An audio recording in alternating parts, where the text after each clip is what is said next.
Hey, let's talk about Ahsoka. I know that the hype's kind of died down. It's kind of funny. I think the show only had its season 1 finale less than a month ago.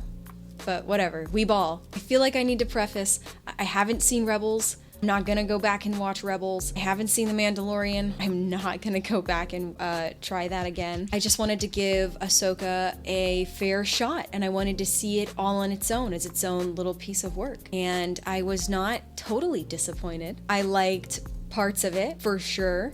So let's start with some good stuff. Performances were good. I'm sure you Rebel fans were real happy to find that the characters looked like they did in Rebels. Awesome, right? I thought Rosario did great. It's always nice to see Mary Elizabeth Winstead. I didn't really watch much promotional material for this. I just kind of jumped in and was pleasantly surprised to see that they Shrek'd my girl Mary Elizabeth. I mean, she kills it. I think the show looks pretty good some of the times. There's some nice photography in there. Some kind of cool mystic sci-fi that is always nice to see, kind of leaning more in the magical, like I said, mystic nature of the Jedi and the Force, more samurai-esque. I like that. I thought that was cool. Forgive me, because I did not look up actors' names before filming this, but Skull, the character Skull, he was cool.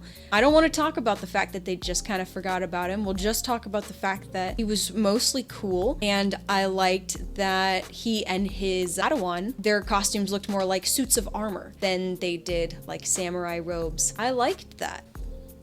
I liked more of the character work that we got here. A lot more time spent in conversation and reflection. So especially in that first half of the show, we really get to know the core cast and how they're involved, what they have at stake, the emotional stakes. It's pretty well established and compelling. For the first half, I thought Sabine's lack of Force sensibility was fun, and I loved how blunt everyone was about it. I liked that Sabine and Ahsoka pushed each other really well. I thought they had a good dynamic. I really liked watching them attempt to be a Padawan and a Master, but both be too hard-headed. That's cool. And I thought that the character of Ahsoka was a great evolution for the, wee little one we all met in 2008. The times have changed. I have done a 180, and thanks to this show somehow, I mostly like Ahsoka as a character. I think she's cool now. Don't come at me. I was not an Ashley Eccleston fan.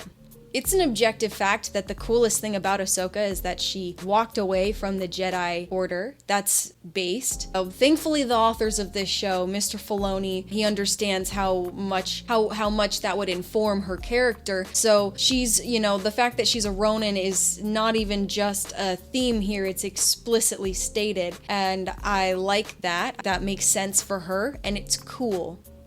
There were some cool things, mostly surface level cool, mostly surface level interesting, nothing revolutionary, but more human and more emotionally compelling than Star Wars has been for me in probably a generation. I did not watch Andor. I will be going there next. Those are mostly all of the good things. I'll be honest, the end of the show was bad. I didn't like it. I can't believe they did zombies. And for the most part, it just felt like I was sitting in a Disney dark ride, go figure, just being moved from one set piece to the next without any connective tissue. You remember the emotional stakes I was talking about before? Those are all just kind of thrown out the window. Things like Sabine's Force sensitivity, it's not as important as you think it should be to the show. The show really doesn't care about those things. It really just cares about making sure that they get to the ending that's going to allow them to set up for more shows. So unfortunately, the first season of this project is incredibly underwhelming and unsatisfying. It's not uncommon for serialized work to, when working towards one end, kind of miss the beats between episode to episode might not be as satisfying because the writers aren't trying to write a good episode, they're trying to finish their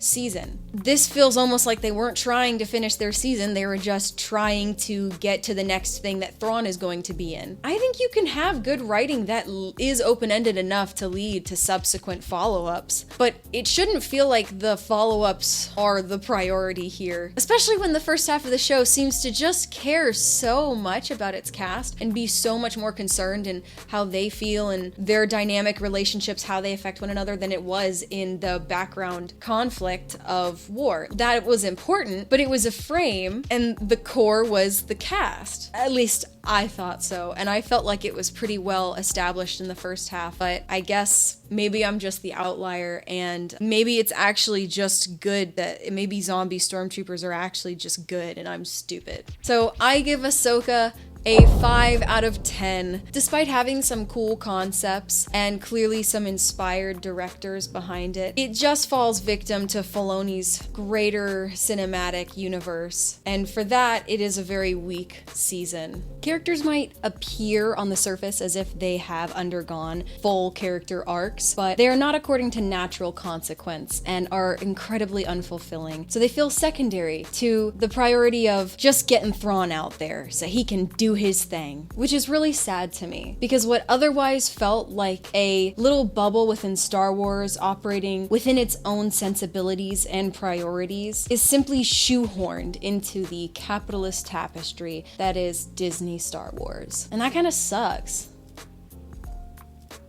Anyways, like and subscribe.